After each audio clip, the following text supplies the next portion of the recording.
Doctors of Reddit, what's the biggest case of faking it you've ever seen? Had a patient when I was an intern feigning blindness. She would constantly be playing on her smartphone, only furiously trying to hide it when someone from the care team came into her room.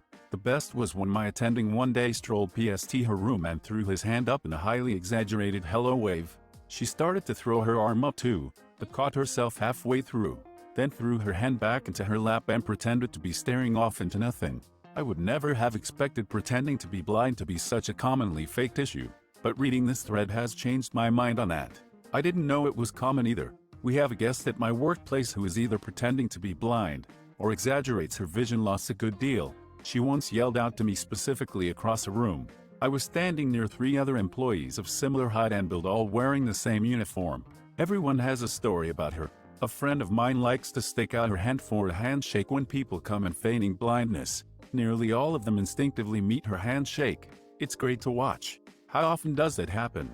What is the patient trying to achieve when people come in feigning blindness? Yeah, seriously. Well, your blindness is pretty serious. I'm going to start you off with the number 360 quantity 80 milligrams of oxycodone noise of perforation ripping from prescription pad. I want you to take 3 every 8 hours. Ophthalmology technician. People pretend to be blind all the time. Go to check their eye pressure with the tongue open. A device you poke them directly into the eye with, and they go, "What the frick is that thing?" When I worked family practice admin, the clinic I was working in was in the country and had been passed along through various doctors over the years, starting from about 1960. Holy God, the old tonometer they had looked like something from the Middle Ages, and the general opinion of the clinic was that it doesn't get used anymore. It was like a museum. The previous doc never got rid of anything, so you had drawers filled with metal anescopes and things. LOL, we still use the Shiat sometimes. It is an accurate, precision German-made instrument that requires no electricity. As the patient lays on their back and it's placed directly on the eye, for 5 minutes. I have a sort of opposite angle story for this one. A friend of mine is completely blind, as in, eyes removed as a toddler blind. She had a rare cancer. She's worn glass eyes her whole life to keep the sockets from sinking in, as well as to limit the jarring appearance. Well, she had a new doctor she was seeing, so to speak, to get fitted for new glass eyes. I think that was why, when the tech brought her in, they told her they had to examine her eyes, and asked her to read the vision test chart. She kept trying to explain she is blind blind, and they were stuck on examining her. Whoa, your pupils aren't responding. Know it. She finally got so frustrated, she popped one glass eye out and said, "Here, now you can check it out all you want."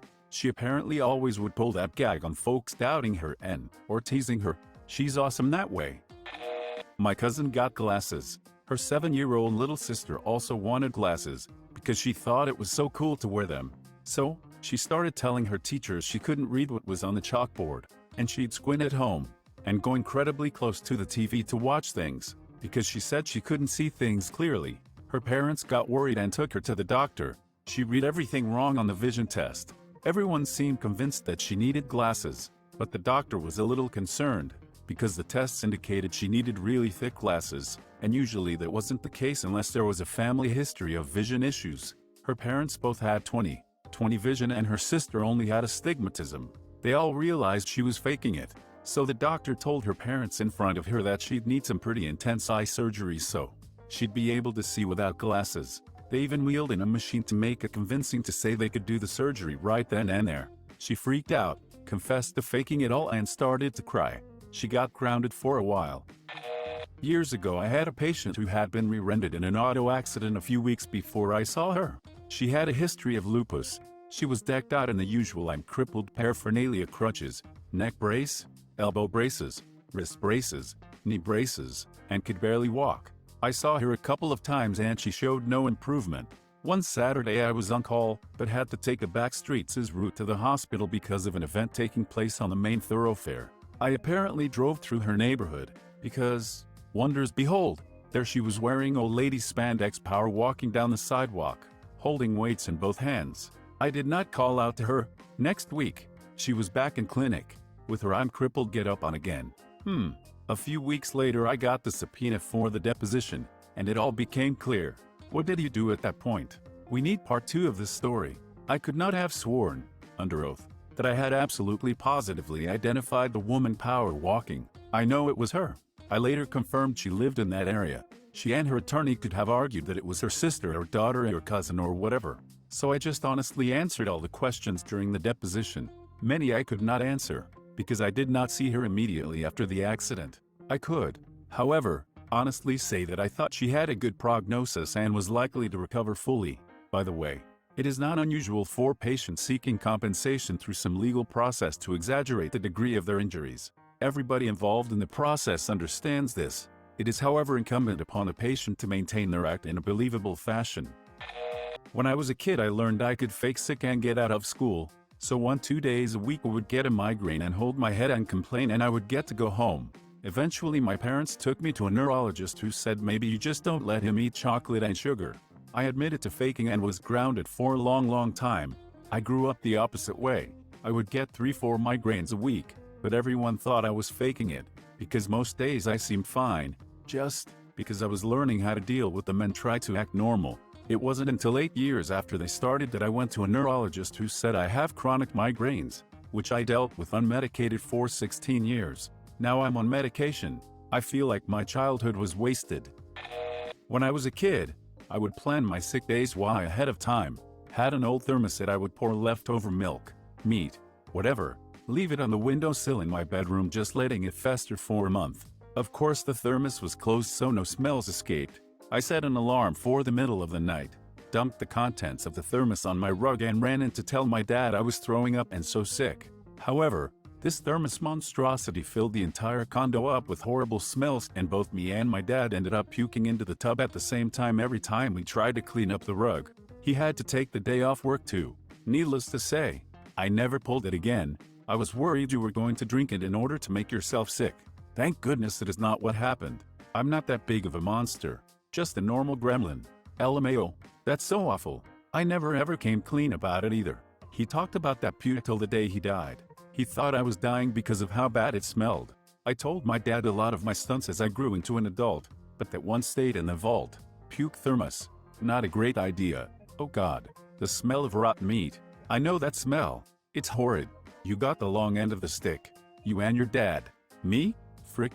My grandmother had a broken freezer full of liquefied meat that had been there for years. When my uncle wanted to throw it away, he tried opening it and the foulest smell came out. He immediately gave up and decided he'd throw it out without opening it.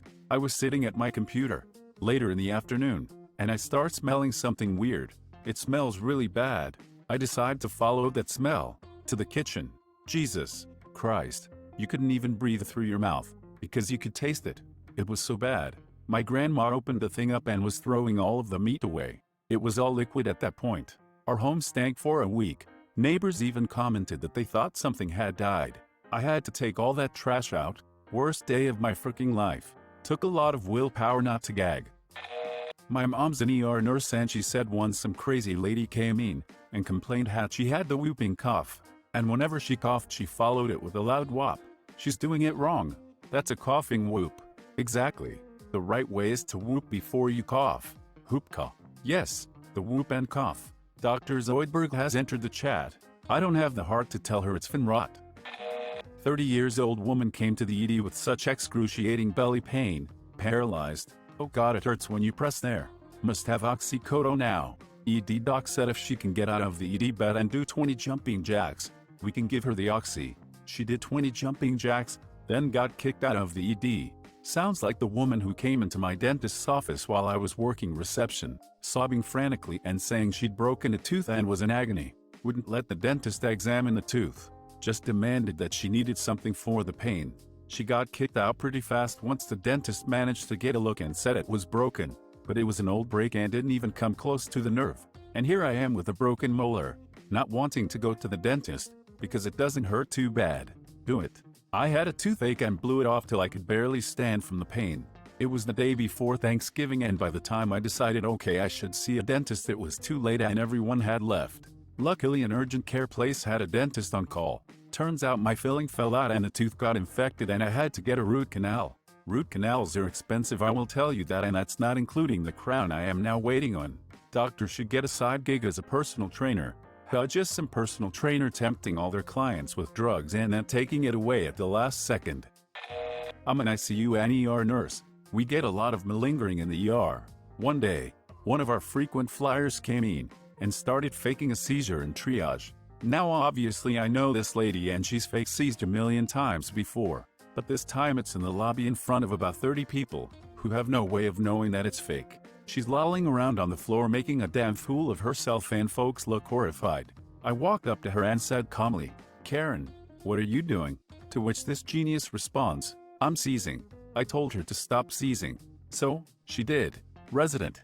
On nights I had a gentleman pseudo-seizing. Really sad as this is common with PTSD and other mental health issues. Sternal rubs weren't doing anything. Basically rubbing a knuckle in their chest, which we often do to wake somnolent patients, but has other uses. So I'm casually talking to him, telling him what we're doing.